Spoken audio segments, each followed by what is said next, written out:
I walked into the kitchen, the air thick with the smell of cheap aerosol air freshener and stale grease. Crystal was standing by the sink, one hand on her hip, the other holding my son's refurbished tablet over a basin of soapy water. Gavin was at her feet, reaching up, his face twisted in silent panic. "This thing is ruining my vibe," Crystal said. Her voice was flat, bored. "I'm trying to film and all I hear is cartoons." She didn't wait for me to speak. She didn't wait for me to move. She just opened her hand. The tablet hit the water with a dull, heavy splash. It didn't sink immediately. It floated for a second, screen up, the bright colors of Gavin's drawing app flickering once before going dark. Then it tilted and slipped beneath the gray foam. That tablet cost $280. It wasn't just a piece of electronics. It was 6 months of Gavin skipping ice cream. It was overtime shifts in a freezer that left my hands cracked and bleeding. It was the only thing he owned that was truly his. "There," Crystal said, wiping her hands on a dish towel. "Now maybe we can have some quiet." She turned back to her ring light, adjusting her hair in the reflection of her phone. She didn't look at me. She didn't look at Gavin. She just dismissed us like we were clutter she'd finally cleared away. The sound of that splash kept replaying in my head. It was quieter than a scream, but it ended everything. I didn't scream. I didn't cry. I just watched the bubbles rise from the screen my son starved himself to save for. Before I tell you what I did next, drop a comment telling me where you're watching from and what time it is for you. I want to see how far this story travels. I didn't reach for the towel. I didn't reach for Crystal's hair. I reached into the water. My hand broke the surface of the gray foam, the grease coating my skin like a second layer of sweat. I found the hard edge of the tablet and pulled it out. Water streamed from the charging port, dark and smelling of bacon fat. I held it there for a second, letting it drip onto the linoleum floor. Crystal laughed. It was a short, sharp sound designed to get a reaction. She wanted me to scream. She wanted me to throw a fit so she could turn her camera on and tell her followers about her crazy, ungrateful sister. She wanted content. I denied her the footage. In that moment, the part of my brain that manages the night shift at the warehouse took over. When a pallet collapses or a freezer unit fails at 3 a.m, you don't cry. You assess the damage, you secure the perimeter, and you execute the solution. I walked past her. I walked past the ring light and the tripod and the piles of cheap clothes she hadn't bothered to wash. I went straight to the living room where my parents, Ronald and Brenda, were sitting on the couch. Dad was staring at the television, the volume turned up loud enough to drown out the world. Mom was scrolling on her phone, her thumb moving in a rhythmic, hypnotic swipe. Neither of them looked up. They had heard the splash. They had heard Gavin crying. They had heard Crystal's cruel laugh. They chose the screen. I walked past them too. I went into the room Gavin and I shared, the one with the peeling wallpaper and the mattress on the floor because Crystal needed the guest room for her studio. "Pack your bag, Gavin," I said. My voice sounded strange to my own ears, low-level metallic. Gavin looked up, wiping his nose on his sleeve. "Are we going to Grandma's?" "No," I said. "We're leaving. Put your shoes on." I grabbed the duffel bag from under the bed. I didn't pack everything. I packed the essentials. Uniforms. School clothes. Toothbrushes. The few toys that Crystal hadn't managed to break or sell yet. I moved with a mechanical precision, folding, stacking, zipping. Crystal appeared in the doorway, leaning against the frame with a glass of wine in her hand. "Oh, don't be such a sullen cow, Cheyenne," she said, taking a sip. "You're always so dramatic. It's just a screen. I did you a favor. He should be reading books anyway. You're raising him to be a zombie." I zipped the bag shut. The sound was loud in the small room. I stood up and slung the strap over my shoulder. I took Gavin's hand. "Where are you going?" Crystal asked, her voice pitching up slightly. "You haven't done the dishes. Mom said you were making dinner." I looked at her. I really looked at her. I saw the desperate need for attention in her eyes, the way she posed even when no camera was on her. I saw a 36-year-old woman who had never been told no in her entire life. "Cheyenne," she snapped. "I'm talking to you." I walked through her. I used my shoulder to check her against the doorframe, not hard enough to knock her down, but hard enough to make her spill her wine. "Hey," she shrieked. "Watch it." I walked through the living room. Mom looked up then, finally sensing the shift in atmospheric pressure. "Cheyenne," she asked, her voice vague. "Where are you going with that bag?" I didn't answer. I opened the front door. The heat from outside hit me, heavy and humid, smelling of asphalt and exhaust. It smelled like freedom. "Cheyenne, get back here." Crystal yelled from the hallway. "You can't just leave. Who's going to clean up this mess?" I stepped out onto the porch. I ushered Gavin to the car, buckling him into his booster seat. I threw the bag in the passenger seat. I placed the dripping, ruined tablet on the dashboard. I got in. I locked the doors. I started the engine. As I backed out of the driveway, I saw them. Crystal was in the window, mouth open, shouting something I couldn't hear. Mom was standing behind her, looking confused, waiting for someone to tell her what to feel. Dad hadn't even turned his head from the TV. I put the car in drive and didn't look back. The vibration of the steering wheel against my palms was the only thing keeping me grounded.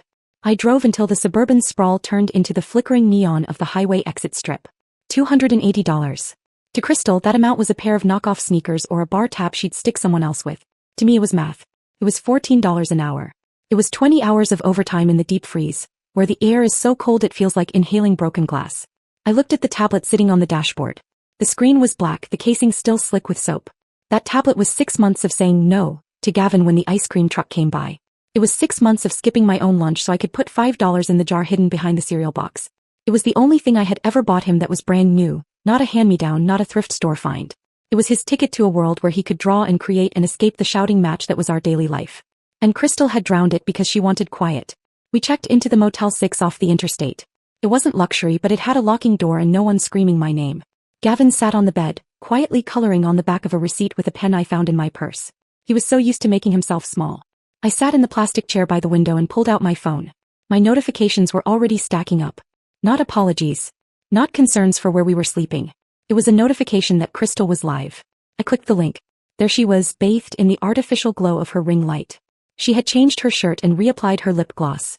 She was holding a glass of wine, a fresh one, and looking sadly into the camera.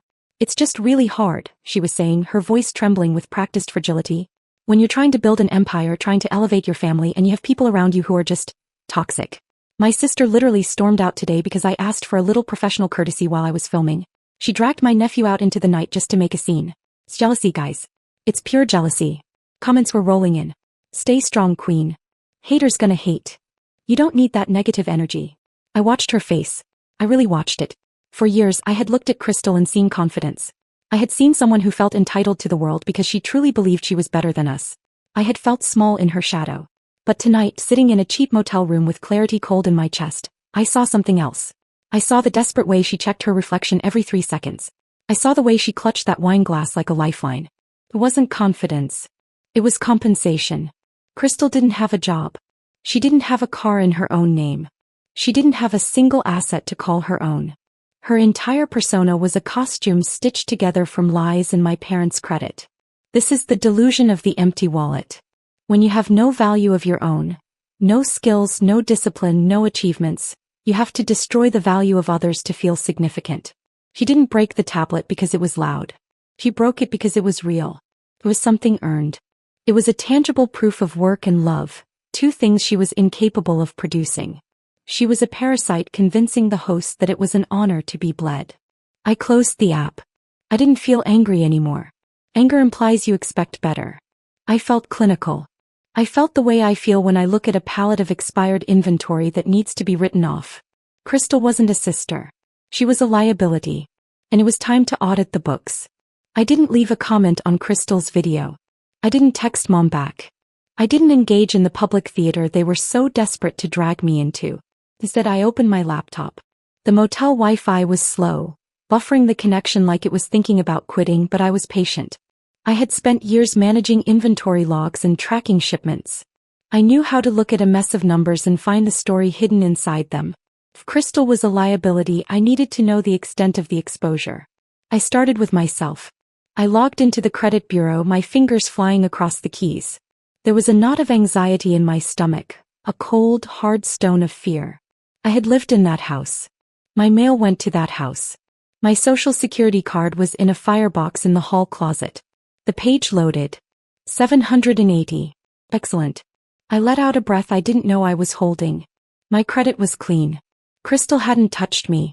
Maybe she knew I checked it religiously. Maybe she knew I'd press charges without hesitation. Or maybe she just knew I didn't have enough to steal. But someone was paying for the wine. Someone was paying for the ring lights and the clothes and the branding trips. I thought about the kitchen table back at the house. It was always covered in clutter, flyers, coupons, magazines. But lately the pile had changed. I had seen envelopes with red stamps. I had seen window envelopes from banks I didn't recognize. Whenever I walked in, Dad would shuffle them under a newspaper, his hand shaking, his eyes darting away. I opened a new tab. I navigated to the county recorder's public access portal.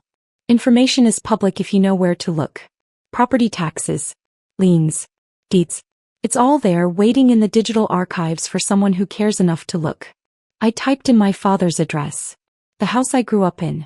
The house Dad had paid off 15 years ago. The house he said was his legacy, the only thing he had to leave us. The search results populated. I scrolled past the original deed from 1988. I scrolled past the release of the mortgage from 2005. And then I stopped. There, dated 2 years ago, was a new entry. A lien. I clicked the document. It was a PDF scanned in low resolution, but the numbers were clear enough. It wasn't a small loan. It wasn't a repair loan. It was a home equity line of credit. A HELOC. The amount made the room spin. $195,000. I stared at the screen. That was nearly the entire value of the house. That was every cent of equity my father had built over 40 years of factory shifts and skipped vacations. I looked at the date again. 2 years ago. That was right around the time Crystal moved back in. Right around the time she started her consulting firm. Right around the time Mom started telling me they couldn't afford to fix the air conditioning. I dug deeper. I checked the property tax records. Delinquent. I checked the status of the HELOC provider. It was a predatory lender, the kind that advertises on daytime TV with smiling seniors and fine print that bleeds you dry. This wasn't just bad money management. This was an extraction. I sat in a creaky motel chair, the blue glow of my laptop lighting the room while Gavin slept beside me. I thought I had escaped emotional abuse. But staring at the numbers, I realized this wasn't just cruelty, it was a crime. And I was the only one who had seen it. I returned to the house the next morning, telling myself I was there for Gavin's clothes. I was really there for proof. The house was suffocating. Crystal sat amid shipping boxes complaining about vendors. Mom was at the stove, cold and defensive. I ignored them and went straight to the mail pile Dad always hid. There was a notice of sale from the county sheriff. Foreclosure. 6 weeks. Dad barely reacted. Crystal dismissed it as a mistake. I confronted her with the records. A $195,000 HELOC taken out on the house. Dad hadn't signed it. He hadn't even known how. Crystal admitted she'd handled the paperwork. She'd forged his signature, used his social security number, and spent the money on her fake business. When I called it identity theft, Mom exploded, then confessed she'd given Crystal the information herself. She had sacrificed Dad to protect Crystal's fantasy. When Crystal demanded I take out a loan to fix it, I refused and said I was pressing charges. That's when Dad laughed. He told us the truth. 5 years earlier he had taken out a reverse mortgage. The bank already owned the house. The equity was gone. Crystal had stolen debt, not value. Then he showed me where the money went. Every payment had been saved in a $529 education fund for Gavin. $285,000. Irrevocable. Untouchable. Crystal collapsed. Her safety net was gone. Her crime was pointless. Dad stood, said he was done, and walked out. I took Gavin and followed. As we drove away, the house shrank behind us. The air felt lighter. For the first time, no one was draining us. I used to think leaving would hurt. That I'd feel guilt or loss. Instead, I felt free. Walking away isn't quitting. It's survival. You're not a bank for someone else's delusions. Family isn't blood. It's protection. If you're holding a rope that's burning your hands, let go.